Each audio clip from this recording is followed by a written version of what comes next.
Hello everybody and welcome to this new video. Today I'm going to review Terrible Monster, the smallest card game in my collection of tabletop games. As tiny games go, this is one of the smallest there is in existence. On the outside, you might be thinking, this is a game that I'll toss right out, okay?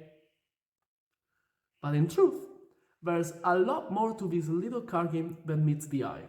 And here I am to tell you all about it, as well as give you my final thoughts and my personal take on this game. So let me introduce you to Terrible Monster, a light card game for 2 players that plays in 10 to 15 minutes by Nice Game Publishing.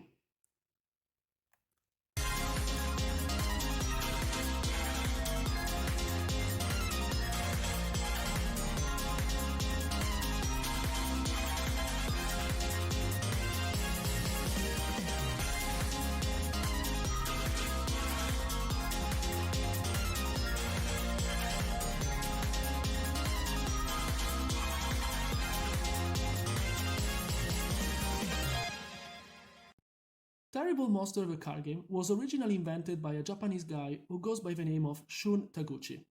For all I know, he self-published this game using the illustrations of, I guess, his sister, Aya Taguchi, and took the game to a few game conventions in Japan, where the game started collecting some appreciation, until a Germany-based company specialized in Asian games took over the project, spruced it up with a new theme and artwork, launched a Kickstarter campaign that was successful, and ended up selling thousands of copies of this game across the world.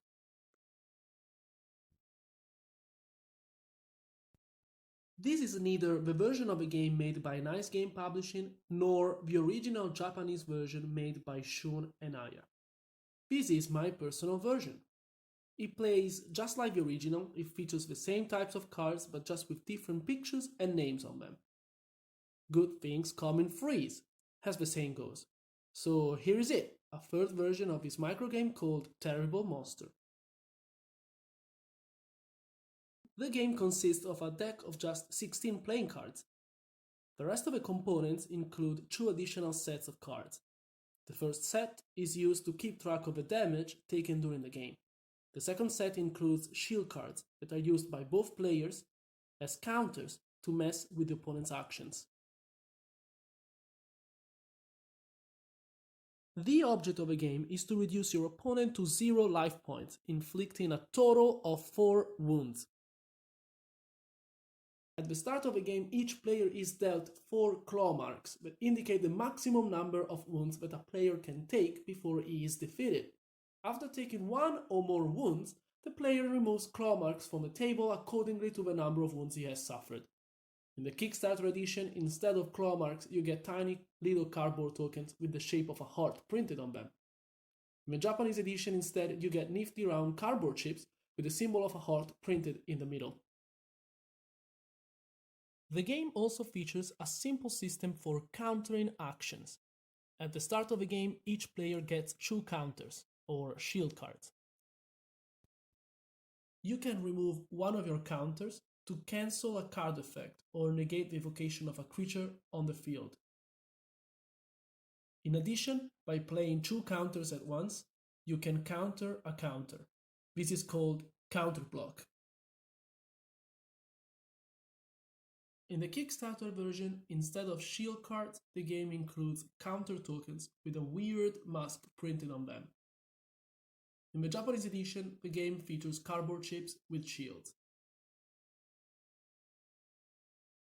Before the game begins, both players pull cards from the top of the main deck until they've got 5 cards in their hand. Then both players get 5 life tokens or claw marks as well as 2 counters and place them in front of them on the table. 2 extra counters are set aside to form a reserve. Both players can get access to this reserve by playing one specific card which lets them increase their personal amount of counters. The rules for the game are really simple. On the very first turn of the game, the starting player skips the draw phase and may play just 1 card. On every subsequent turn, the player first draws a card from the deck, then may decide to play up to 2 cards. A player can also decide to play no cards at all and simply pass his turn, but has to discard cards until he's got no more than 5 cards in his hand. There are only 3 creatures in the game. Creatures summoned by a player stay on their side of the field unless the opponent uses a card to destroy them. The terrible monster, the emblem of the game, is a mighty monster, a kaiju, a Godzilla, sporting a terrific attack power of 4, which means that an attack from this creature deals 4 wounds altogether. A single attack from this creature ends the game immediately. But creatures only attack after the opponent's turn. So if the opponent isn't able to counter the evocation of a creature, he can still try to bring it down on his turn through the use of other cards. This terrible monster, however, is not easy to summon. It can only be summoned through the use of certain cards in the game, and a series of conditions must be met. And on top of that, always remember that a player can use one of his counters to challenge the evocation. Yes, it is a bit of a skill to call in the terrible monster, but I assure you that winning by an attack from this creature is the most gratifying way to win the game. Another creature in the game is also able to deal damage. This creature is the Cute Beast, a voracious alligator with an inferior attack power of 1 that can be easily summoned by playing the card straight from your hand. The Cute Beast won't win you the game already, but if you manage to keep it on the field for a while, its attacks will deal successive wounds to the opponent, gradually placing him in a very tight spot. The third creature doesn't let you do any damage. On the contrary, it prevents you from taking damage. The Ghostly Guardians have a defensive power of 2, which negates any attack or card effect that will do 1 or 2 damage to you, making the opponent take that same damage instead.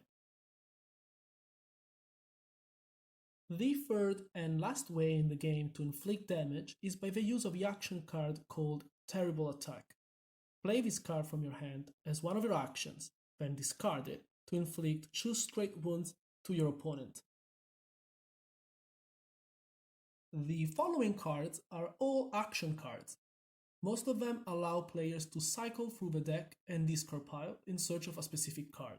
Others instead have the ability to call forth the terrible monster. And finally, some of them have unique effects that let you carry out special actions. Let's take a look at them before we get to my final thoughts. Dynamines is your combo extender. This card effect lets you play 2 additional cards from your hand, thus extending the limit of actions that you can perform on your turn. Reinforcements lets you pull 3 cards from the main deck and add them to your hand. Then you have to discard 2 cards of your choice. Search allows you to add 2 cards to your hand from the top of the deck.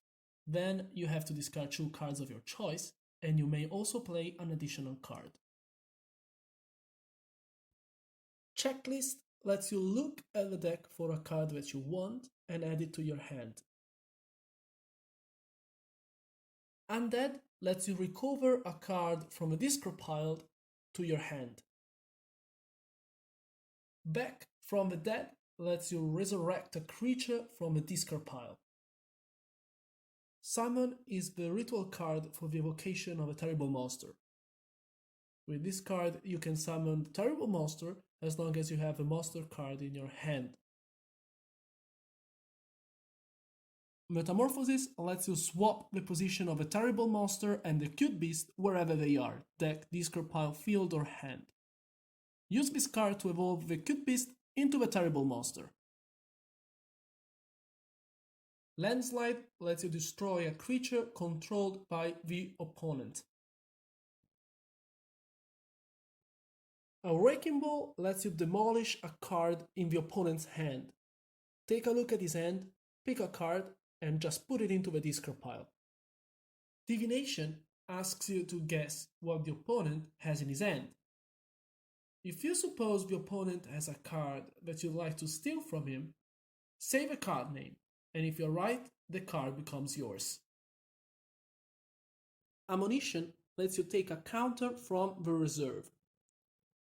This is the only card in the game that lets you replenish your supply of counters. As you will figure out, Ammunition is one of the most powerful cards in the game.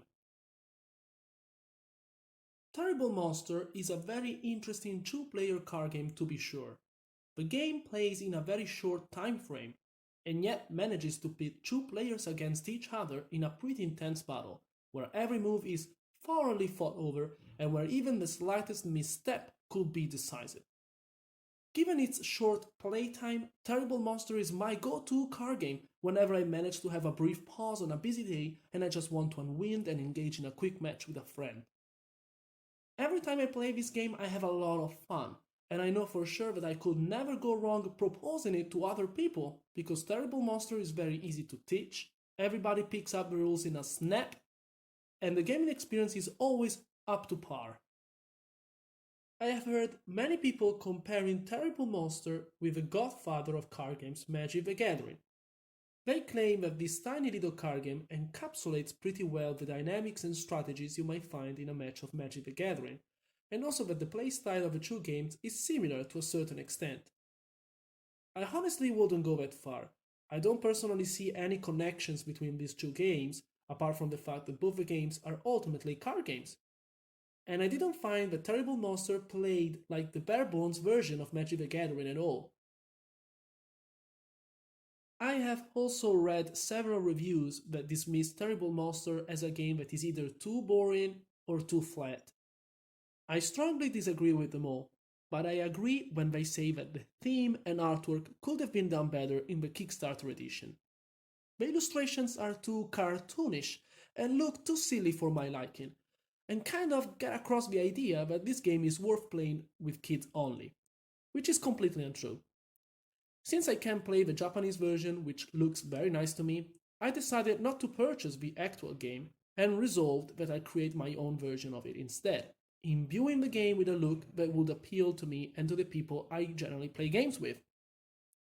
I very much prefer, however, the way the game looked in the original Japanese edition, the first version of the game made by Shun Taguchi with illustrations of Aya Taguchi, presumably the author's sister. And I wish the game had retained the same art style also in its final version, the one that was eventually launched on Kickstarter.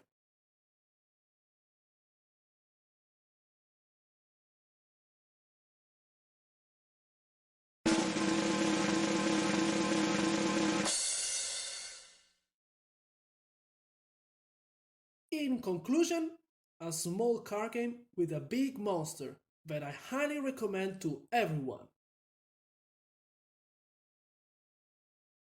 I'm curious to know which one of his three versions of Terrible Monster looks best to you. Let me know in your comments. Until the next video, from Italy. Ciao!